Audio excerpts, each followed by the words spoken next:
आज भी अगर एक लड़की रोड पर अकेली चल रही है तो कोई ना कोई ऐसा मिलेगा जो उसे कुछ ना कुछ कहेगा। वो जो मेरे साथ हुआ वो इतना पेनफुल था कि उसका बरसों बरस तक दिमाग पे असर रहता है कि कोई बच्चे के साथ इस तरह भी कर सकता है। आज तो हर दूसरे दिन कोई ना कोई न्यूज़ आती है। हमारे तो माता पिता के लिए मतलब कल्चरल शॉक होता। ओम पुरी जी ने आपको तब चीट किया जब आप प्रेग्नेंट थी। उनसे गलती हुई डेफिनेटली, लेकिन उन्होंने माफ़ी भी तो मांगी ना। 14 साल के बाद वो वापस आए क्योंकि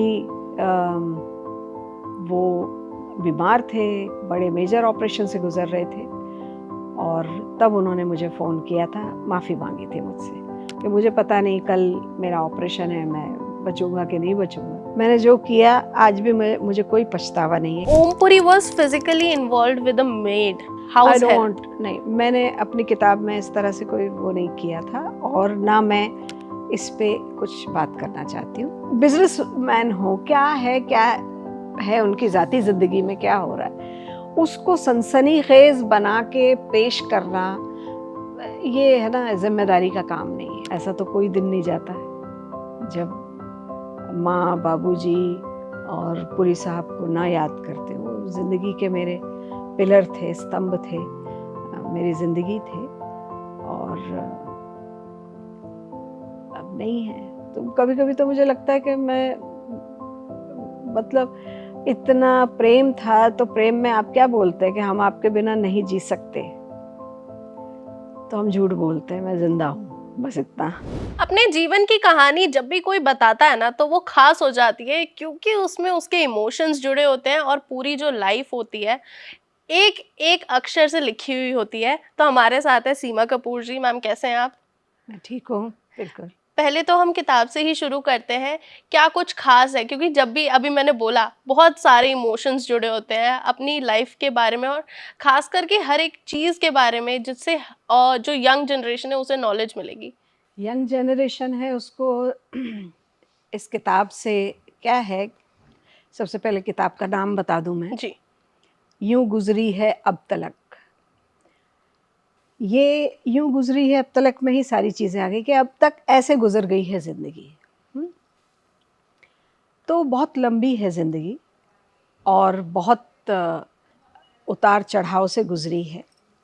इसमें यंगस्टर्स के लिए ये है कि कैसे धैर्य से आप अपने ज़िंदगी के जो चैलेंजेस हैं उनको फेस करते हैं और ख़ास तौर से एक लड़की, एक स्त्री किस तरह से अपने टर्म्स एंड कंडीशन पे रह के भी उन चैलेंजेस को फेस करते हुए और ज़िंदगी में आगे बढ़ती है। जी। तो क्या है, हमारे यंगस्टर्स हैं, उनके सामने बहुत सारे अभी बच्चे हैं, अभी ज़िंदगी में बहुत सारे चैलेंजेस देखने बाकी हैं, अभी भी होते होंगे क्योंकि ज़िंदगी अपने आप में ही एक संघर्ष है।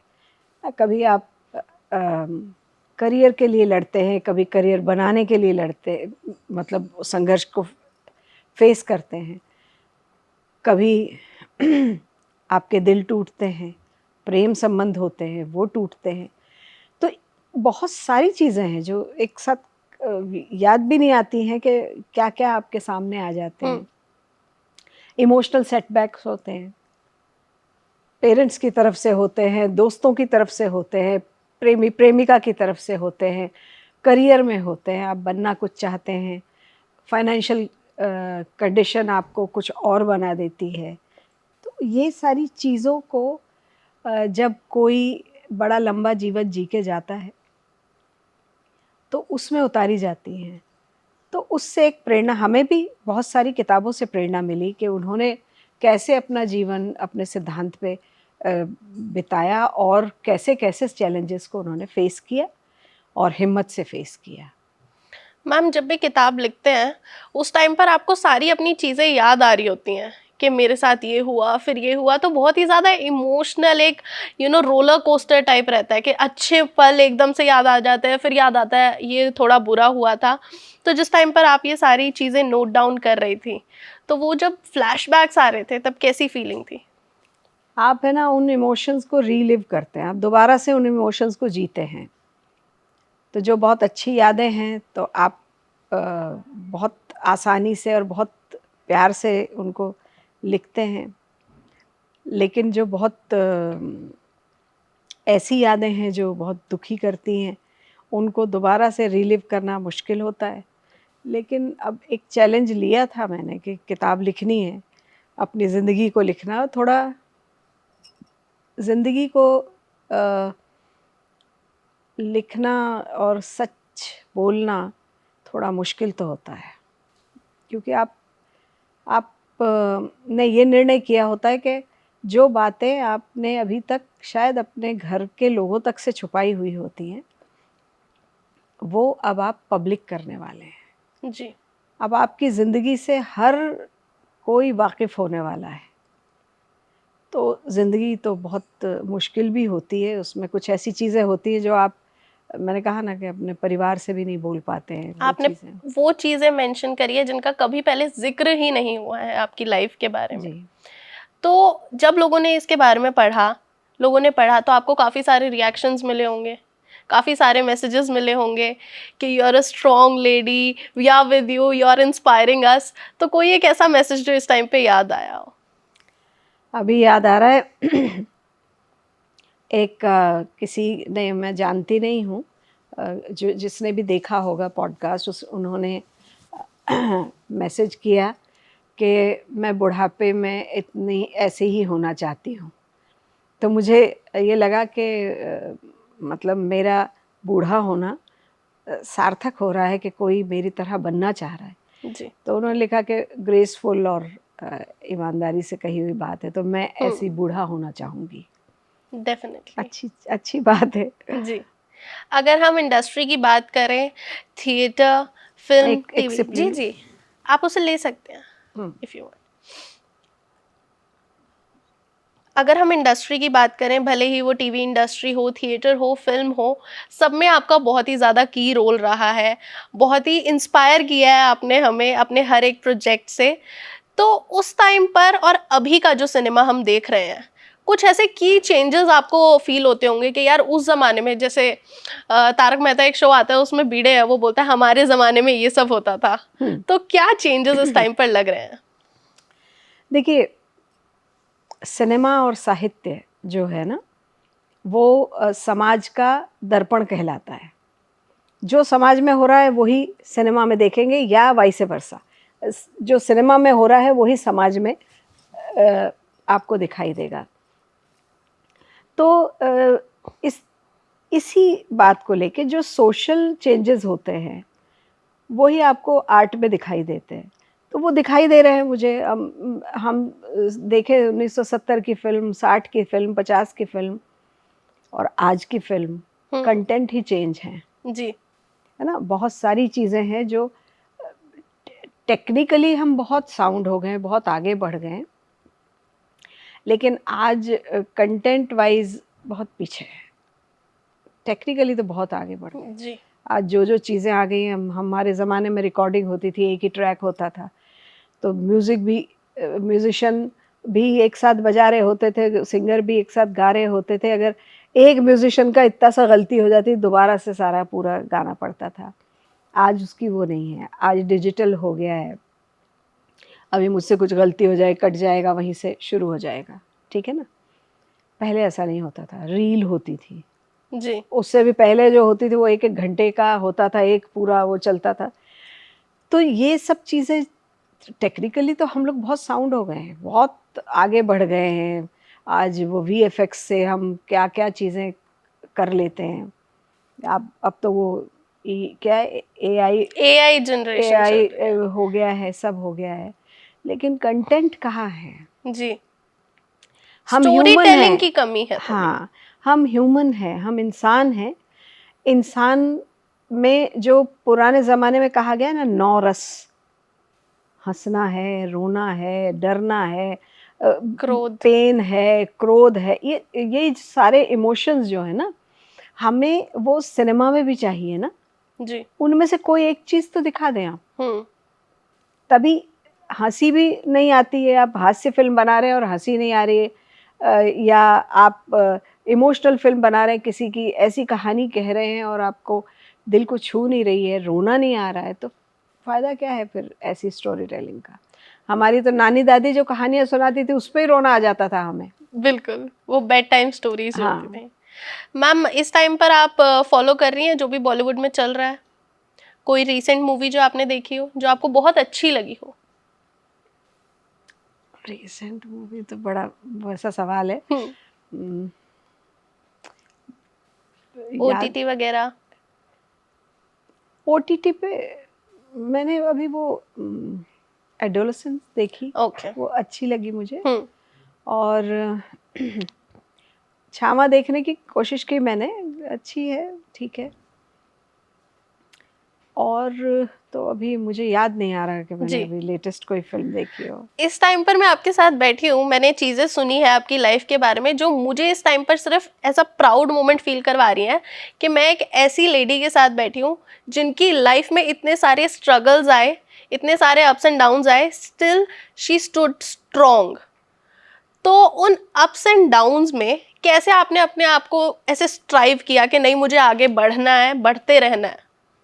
मुझे ईश्वर का बहुत सहारा मिला। जब मैं नास्तिक थी बचपन में, तो उस वक्त क्या था कि बहुत स्ट्रगल था पूरे परिवार का। थिएटर में मेरे फादर की थिएटर कंपनी थी, जी। ट्रेडिशनल थिएटर कंपनी थी। तो उस ज़माने में थिएटर नाटक को अच्छा नहीं समझा जाता था। और ये ट्रैवल करती थी हमारी थिएटर कंपनी, आज इस गांव में है, 1 महीना 2 महीना दूसरे गांव में। तो उसमें काफ़ी बड़े-बड़े कलाकार जो बाद में बहुत फेमस हुए, जैसे शकीला बानो भोपाली, बहुत जी। बड़ी कव्वाल थी वो हमारे थिएटर से हैं, थीं। महमूद साहब थे एक्टर, उनके फादर मुमताज़ अली ख़ान साहब, वो मुमताज़ अली वो थे हमारे थिएटर में। बहुत सारे ऐसे लोग थे। तो जब सिनेमा आया तो थिएटर धीरे-धीरे पीछे चला गया जी। और दर्शक नहीं आ रहे, दर्शक फिर चले गए। जैसे बीच में वो टेप आ गए थे ना, कैसेट और जी। टेप आ गए थे, तो सिनेमा हॉल बंद होने लगे थे। तो वो त्रासदी है हर हर कला का, कि जैसे-जैसे दूसरी कला आ जाती है, टेक्नोलॉजी आगे, अभी आज मैंने लास्ट फ़िल्म बनाई थी, जो रील पे थी, जी। हार्ट। उसके बाद तो ये सब डिजिटल आ गए, इतने से चिप होता है, उस पे आप शूट कर रहे हैं, ठीक है ना? जी। तो तो कंपनी, जब थिएटर कंपनियाँ सब ख़त्म हुई और नाटक ख़त्म हुए, फ़िल्में आ गईं, तो हमारा वो स्ट्रगल का बहुत पीरियड था। आज भी है स्ट्रगल, तो हमारा जो फ़ील्ड है उसमें स्ट्रगल ही स्ट्रगल है। जी। जो कहीं पहुँच जाता है तो वो सस्टेन वहाँ पर रहने के लिए स्ट्रगल है, नहीं पहुँच पाता तो स्ट्रगल है ही। तो उसमें मेरी ज़िंदगी में क्या हुआ कि ईश्वर ने मुझे ना हर समय कोई सही व्यक्ति दे दिया मेरी लाइफ में। जैसे जब मैं छोटी थी और हम अभावों से जूझ रहे थे, संघर्ष थे, रोटी नहीं थी, एजुकेशन के लिए पैसा नहीं था, कपड़े नहीं थे, बहुत मुश्किल दौर था। तब मुझे किसी ने एक किताब दी थी, निकोलस निकोलस आस्त्रोवस्की की किताब थी, निकोलाई आस्त्रोवस्की की।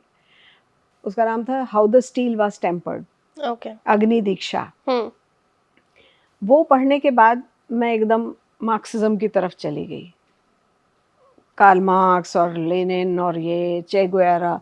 तो मुझे लगा कि नहीं, सर्वहारा वर्ग के लिए लड़ाई करके हमें समाज को बदलना है। रिबेलियस। हाँ, समाज को बदलना है, और एक ही कोई हम अकेले नहीं हैं जो संघर्ष कर रहे हैं जीवन से, रोटी के लिए। दुनिया में हो रहा है संघर्ष। तो उस वक्त उन्होंने ताकत दी, उन किताबों ने, उस लिटरेचर ने। फिर जब मैं इमोशनल सेटबैक के उससे गुजर रही थी, जब मेरी शादी टूटी या जो भी हुआ, उस वक्त मुझे ओशो, जी। कृष्णमूर्ति और ये जो महावीर और बुद्ध, ये फिलॉसफी पढ़ने को मिली। तो जब वो फिलॉसफी पढ़ी तो वो उस समय वो बिल्कुल सही था। फिर वो वहाँ कार्ल मार्क्स काम नहीं आते।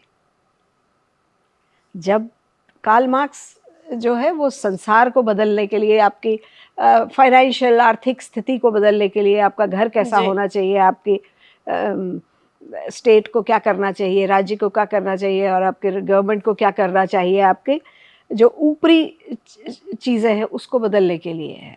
इमोशंस के लिए, बाकी चीजों के अंदर लिए। की चीज़ों के लिए आपको जाना ही पड़ेगा, बुद्ध की शरण में जाना ही पड़ेगा, कृष्ण की शरण में, ओशो की शरण में। उसके अलावा आपके पास कोई चारा नहीं है। वहीं से आपको ताकत मिलती है। और वो उसके बाद मुझे फिर किसी की ज़रूरत नहीं पड़ी, जी।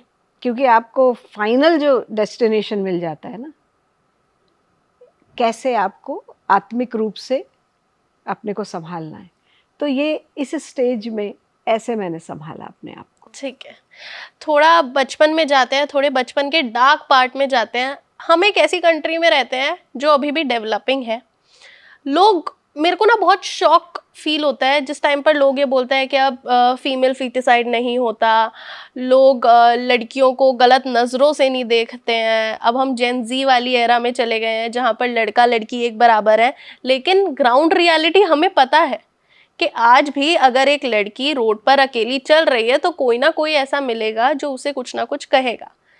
ऐसे कुछ पास्ट इवेंट्स आपकी लाइफ में रहे हैं जब आप को एक ऐसे स्टेज से गुजरना पड़ा जिसको हम नाम देते हैं आज की डेट में सेक्सुअल हैरासमेंट? तो वो जो एक स्टेज था, आपने उसके बारे में तब खुलकर बात नहीं की थी? तब मैं 5-6 साल की थी और जो चाइल्ड अब्यूज़ जो हो जाता है, तो इतना छोटा बच्चे के पास एक तो लैंग्वेज नहीं होती है, जी। और उसको ये तो पता होता है कि ख़राब है, ये गलत हो रहा है, ये पेनफुल है जो भी चीज़, लेकिन उसके पास एक भाषा नहीं होती है और वो बड़ों से हमेशा डरता है। बड़ों को की शिकायत करने से डरता है जी। कि उसको गलत ठहरा दिया जाएगा हम्म। और पिटाई हमारी होगी। ये वजह होती है। दूसरा, वो डर ही होता है जो कह नहीं पाते हैं आप किसी से। तो मैं नहीं कह पाई, और अब चूंकि मैं किताब लिख रही हूँ अपनी ज़िंदगी का, और आज तक मैंने किसी से नहीं कहा, लेकिन जब किताब लिख रही हूँ तो वो जो है, वो जो मेरे साथ हुआ वो इतना पेनफुल था कि उसका बरसों बरस तक दिमाग पे असर रहता है। क्योंकि किसी भी बच्चे के साथ उसकी मर्ज़ी के ख़िलाफ़, पहली बात तो बच्चे की उस समय कोई मर्ज़ी नहीं होती है। जी। बच्चे का कुछ डेवलपमेंट भी नहीं होता है कि वो कुछ उसको अच्छा लगे या बुरा लगे, जो भी है। लेकिन अगर आप उसके शरीर से खेल रहे हो या आप कुछ गलत कर रहे हो उसके साथ, तो वो डर और वो भय इंसानों से वो सबकॉन्शियस में चला जाता है, जी। जिसकी वजह से मैं बहुत इंट्रोवर्ट हो गई थी, मैं चुप रहने लगी थी। लेकिन भाई वगैरह सब पढ़ाई में लगे हुए थे, माँ पिताजी जूझ रहे थे अपने संघर्षों से कि कैसे बच्चों को पाल सकें, रोटी कमा सकें, तो उन्होंने वो चेंजेस महसूस नहीं किए। तो बहरहाल ये लिखने के पीछे एक तो ये है कि मुझे अपनी ईमानदारी से लिखनी थी, वो इसलिए, और दूसरा ये भी है कि अगर मेरी किताब कोई पढ़ता है तो उसको ये पता होना चाहिए कि बच्चे को किनके पास छोड़ना चाहिए, बच्चे में जो चेंजेस आ रहे हैं या कुछ आ रहा है उसको अपना मित्र बनाना चाहिए, कि ताकि उसको पहले से ही बता के रखना चाहिए कि अगर कोई इस तरह से तुम्हें हाथ लगाता है या इस तरह से करता है तो फ़ौरन तुम वहाँ से भाग जाओ और हमसे शिकायत करो, हम नाराज़ नहीं होंगे बल्कि उनको डांटेंगे। ये कॉन्फिडेंस बच्चे में आ जाना चाहिए। वो पेरेंट्स, अभी मैं देख रही हूँ गुड टच बैड टच ये हर सिखाते कोई हैं। सिखा रहा है। हाँ, पहले क्या है, हमारे जो पेरेंट्स थे वो तो उनकी कल्पना से परे था जी। कि कोई बच्चे के साथ इस तरह भी कर सकता है? आज तो हर दूसरे दिन कोई ना कोई न्यूज़ आती है। हमारे तो माता पिता के लिए मतलब कल्चरल शॉक होता ये सोच भी कि कोई बच्चे के साथ जो उसका अंकल है या उसका बड़ा है वो कोई इस तरह से कर सकता है। तो उनकी सोच नहीं थी, इसलिए वो हमें सिखा ही नहीं पा रहे थे। वो दूर दूर तक नहीं सोच पा रहे थे ना कि इस तरह का हो सकता है। लेकिन आज तो समाज में क्या है कि ये जो आपका मोबाइल है और ये जो इंटरनेट है उसकी वजह से एक्सपोजर इतना हो गया है, जो चीज़ अच्छी है उसको हम बहुत गंदा भी बना देते हैं। जी। इंसान के हाथ में अच्छी चीज़ भी, वो ओशो कहते हैं ना कि इंसान जो नादान है, ज्ञानी है, वो जहर से औषधि बना लेता है। जी। औषधियाँ जहर से ही तो बनती, सांप के और इनके जहर से बनती है। तो ज्ञानी जो है औषधि से जहर से जहर। औषधि बना लेता है, और अज्ञानी औषधि से सुसाइड कर लेता है बिल्कुल। ना, क्यों खा ली और मर गए। तो दवाइयाँ, हाँ, दवाइयों एक्स्ट्रा से डोज। हाँ, सुसाइड कर मरना है तो जी नींद की गोलियां खा लो, उसमें जहर ही है ना उसमें। जी। तो हमें जिंदगी को विधायक कैसे बनाना है, उसको पॉजिटिव कैसे बनाना है कि हम जहर से भी औषधि का, दवाई का काम कर सकते हैं। तो ये जहर है जो समाज में एक तरह से, ये जो आप जितने भी आप नेटवर्क हैं या जो भी चीज़ें आप देखते हैं, हर वक्त अपनी नॉलेज को आप दिमाग में नॉलेज डालते रहते हैं। आपका फ़ोन है और कंप्यूटर है, ये है वो है, उसकी वजह से ना एक तो बच्चों का बचपन खो गया है। जी। जैसे हमारा बचपन बहुत प्रोलॉन्ग था क्योंकि एक्सपोजर नहीं अब था। बच्चे बाहर नहीं खेलने जाते हैं, वो अपने फोन में आ रहे ये गेम आया नया ये खेल लेता हूँ। ये खेल लेते हैं और आपको मालूम नहीं है, आप जो ये लेके बैठे हैं और बच्चा लेके बैठा हुआ है, आपने सोचा चलो वो बहल गया है और आप अपने काम में लग गई हैं या लग गए हैं, ठीक है। अब वो बच्चा कहाँ से कहाँ जा रहा है। जी। अब बच्चा 15 साल का है, उसके हाथ में इंटरनेट है, आपको नहीं मालूम है। आप ऐसे ऐसे आप अजनबियों से बात नहीं करने देंगे बच्चे से, लेकिन वो इंटरनेट पे किन से कनेक्ट हो रहा है आप वो नहीं मालूम है आपको। कौन फेक आईडी बना के उससे बात कर रहा है, कौन उसको ट्रैप करने वाला है, कौन उसको वो करने वाला है, आपको नहीं मालूम है। जी। तो ये जहर है अगर गलत दिशा में चला गया, नहीं तो औषधि है। आप इससे कितनी नॉलेज गेन कर सकते हैं। जी। थोड़ी सी लाइफ को और जानते हैं। शादी किसी के लिए भी एक ऐसा रिश्ता होता है जो बचपन से वो सोच के चलता है कि मेरी शादी होगी, बहुत सारे अरमान होते हैं। जिस टाइम पर वो अरमान टूटते हैं, रिसेंटली हेडलाइंस में सिर्फ आप ही का नाम है। कुछ चीज़ें हैं कि ओमपुरी जी ने आपको तब चीट किया जब आप प्रेग्नेंट थी। वो बात बहुत पुरानी हो गई है और उसके बारे में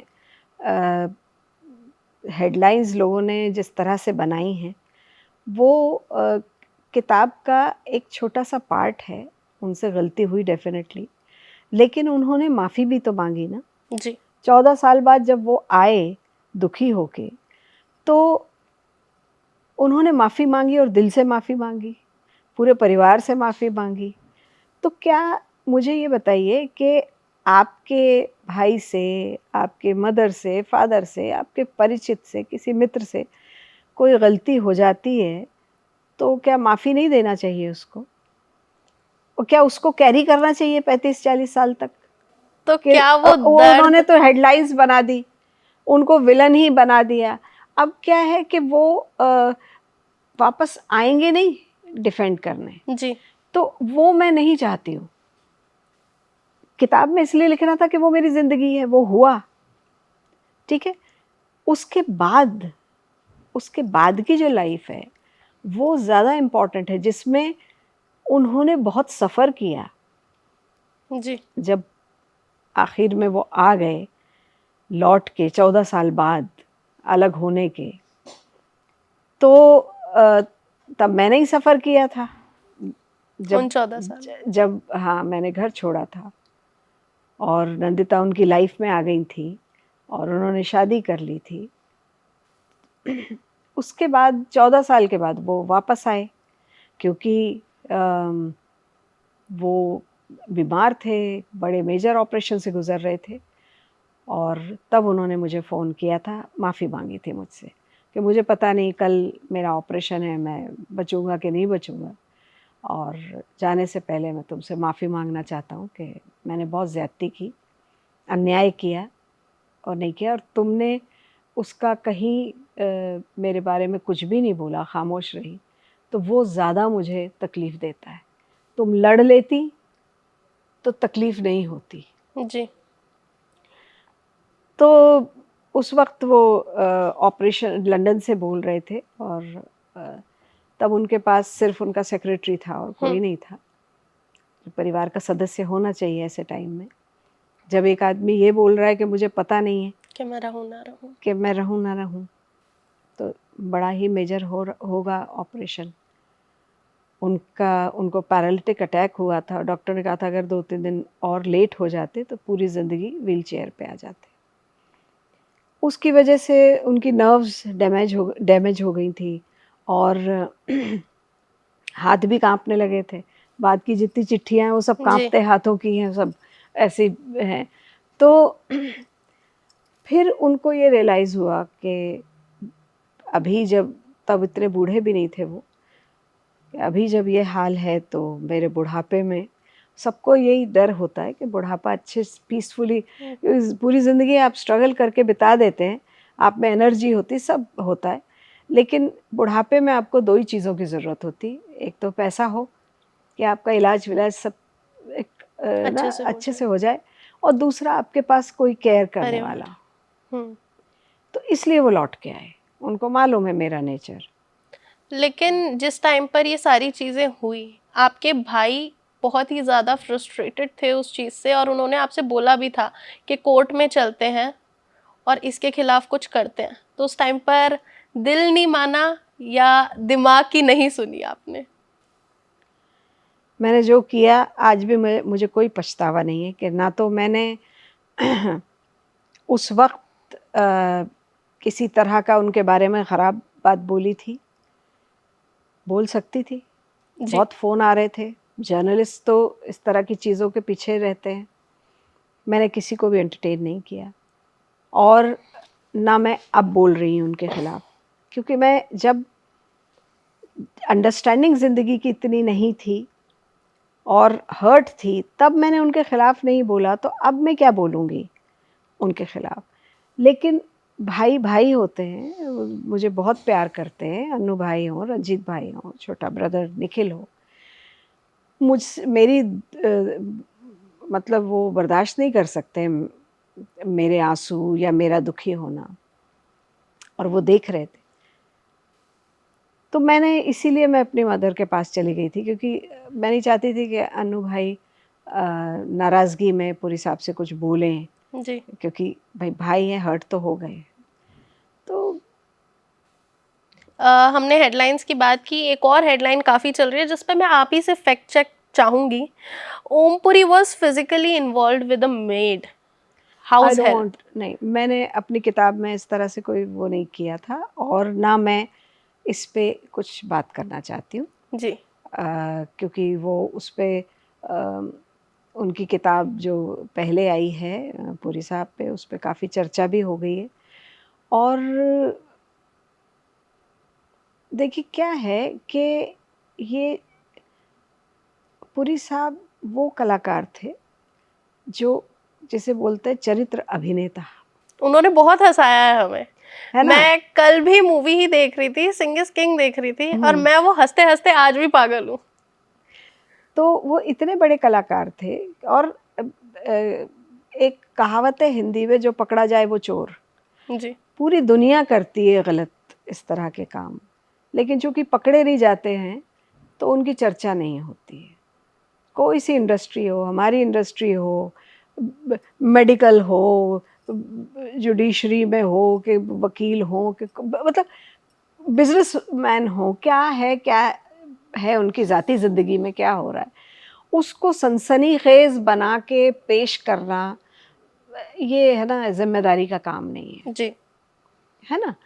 तो उसके बारे में ना आप हेडलाइंस बनाइएगा प्लीज़, मेरी ये रिक्वेस्ट जी है, और ना आप कहिएगा। एक ग्रेसफुल आदमी है जो अब यहाँ नहीं है संसार में बोलने को, तो उस पे और भी विचारों की, उस वक्त भी वो बहुत डिप्रेशन में आ गए थे इन सब चर्चाओं की वजह से, और अभी भी नहीं करनी चाहिए।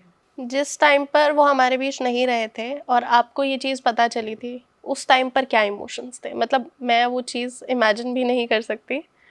क्या इमोशंस थे तो क्या बताऊँ मैं, आह, शब्द नहीं हैं उन इमोशंस के, क्योंकि आप उसके लिए तो शब्दों में तो मैं कुछ भी नहीं बता सकती कि क्या क्या हुआ था। इतना ज़रूर हुआ था कि थोड़ी देर के लिए शायद मैं बेहोश हो गई थी या मुझे नींद आ गई थी, मुझे मालूम। तो वो तो बहुत पेनफुल है, वो सब याद करना, और ऐसा तो कोई दिन नहीं जाता है जब माँ, बाबूजी और पुरी साहब को ना याद करते। वो ज़िंदगी के मेरे पिलर थे, स्तंभ थे, मेरी ज़िंदगी थे, और अब नहीं है। तो कभी-कभी तो मुझे लगता है कि मैं, मतलब इतना प्रेम था, तो प्रेम में आप क्या बोलते हैं कि हम आपके बिना नहीं जी सकते, तो हम झूठ बोलते हैं, मैं ज़िंदा हूँ, बस इतना। मतलब किसी के बाद जिया जा सकता है लेकिन उसकी याद में। उसकी याद में नहीं, लेकिन कैसे जिया जा सकता है, कितनी मुश्किल होती है जीना, क्योंकि मैं उस फ़िलॉसफ़ी में है कि भगवान ने मुझे ज़िंदगी दी है, जितने दिन दी है, उसने पैदा किया है, कब वो मुझसे छीन लेगा ये ज़िंदगी मुझे नहीं मालूम, लेकिन आत्महत्या और पाप है, शास्त्रों के अनुसार, क्योंकि ये भगवान की दी हुई चीज़ है, ये जी उसका प्रसाद बिल्कुल। है ना? तो वो तो नहीं, मेरी तो जब आयु ख़त्म होगी तभी मैं जाऊँगी, और लेकिन उन लोगों के बिना जीना थोड़ा-सा ऐसा लगता है कि कुछ बहुत सारी कमी आ गई है। हँसी वो नहीं रही, खुशी वो नहीं रही, आपके अचीवमेंट शेयर करने वाला कोई नहीं रहा, जी जिसे सचमुच उन अचीवमेंट से खुशी हो। तो अब क्या है कि अचीव भी कुछ कर लिया तो ठीक है। अच्छा, नहीं उस लेवल की खुशी नहीं मिली। हाँ, कैसे बच्चा जब स्कूल से आता है, उसको फर्स्ट डिवीज़न मिला होता है, तो दौड़ता हुआ आता है अपना लेके, और रिपोर्ट्स। सबसे पहले लिपटता है अपने माता-पिता से, भाइयों से, मैं पास हो गया। अब हमारे पास तो ऐसा कोई है ही नहीं। जी अब कितना ही नाम हो जाए, कितना ही कुछ हो जाए, अब तो किससे बोलो? जी मैं इस टाइम पर यही होप करती हूँ कि ये जो किताब है आप लोग पढ़ें, ताकि जिस तरह से मैं यहाँ पर बैठ के इंस्पायर हो रही हूँ, आप लोग भी, और पूरी इनकी जो लाइफ है वो इनके अप्स एंड डाउन से लेकर इनके जो खुशी भरे मोमेंट्स है ना, उन सबको दिखाती है। मैम बहुत ही अच्छा लगा आपसे बात करके। और थैंक यू। उसमें किताब में जो पुरी साहब के आखिरी 10 साल हैं, वो बहुत त्रासदीपूर्ण हैं। तो मैं यही कहना चाहूँगी कि वो क्रिटिसिज्म के नहीं, हमदर्दी के हकदार हैं, क्योंकि इतने केसेस हम लोगों पे हुए हैं। जी चूँकि वो मेरे पास आ गए थे उन्होंने डिवोर्स के लिए फ़ाइल भी कर दिया था, और जुडिशियल सेपरेशन भी उनको मिल गया था नंदिता से।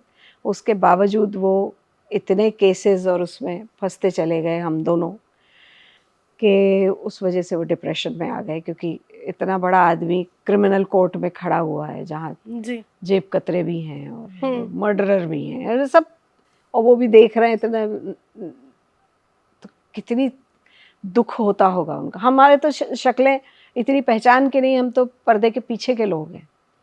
उनको तो बच्चा बच्चा जानता है, वो जेब कतरा भी है, वो पूरी पूरी जी कोर्ट में। तो इतनी त्रासदी से वो गुजरे हैं, तो वो हमदर्दी के हकदार हैं, वो क्रिटिसिज्म के हकदार नहीं है। ठीक है, thank you so much ma'am. Thank you. Thank you. Thank you.